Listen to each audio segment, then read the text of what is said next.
A union for letter carriers says a Dallas postal worker collapsed and died while on the job over the weekend. Hello and good evening. I'm Steve Eager. Authorities are still investigating whether or not heat played a role in the death of 51-year-old Jacob Taylor. Fox 4 Stephen Dial is in studio right now with more. Stephen? The death of Jacob Taylor comes 2 years after Eugene Gates, who was also a letter carrier, died of heat exhaustion. In this case, we don't know if heat was a factor. The high Saturday was 94 degrees. Unfortunately, I have to begin with a solemn note.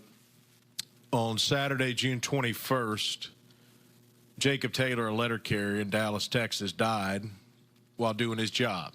That was the National Association of Letter Carriers president informing lawmakers about another postal worker who lost his life on the job. It was a congressional hearing Tuesday on safety protections for postal workers. When tragedies happen, you don't expect them to repeat themselves. Kamitra Lewis is the NALC Branch 132 president. It's just becoming a lot to do the job. 2 years ago, her union experienced the death of another carrier, Eugene Gates, who died in extreme heat. I became friends with his widow.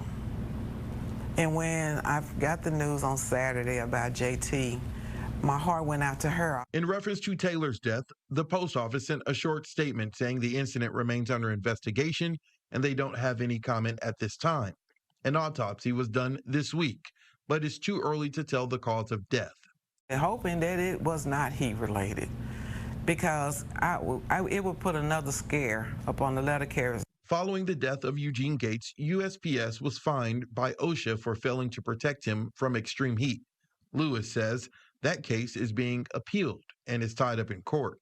The union is urging USPS to allow them to work earlier before the hottest part of the day. They did comply in allowing them to come in early in some of those offices where we filed those grievances. But in some of them, even when we filed grievances and we prevailed in the grievances, they still went back and changed the times to later. So it's just a constant fight. Lewis wants workers to know it's okay to take extra breaks. She says some feel pressured by time commitments. If it takes you longer, it takes you longer. And give you that extra time, give you that grace. But sometimes it happens, but the majority of the time it does not. Taylor's family has asked the media for privacy. His funeral will be Saturday. All right, Stephen Dial in studio. Thank you, Steve.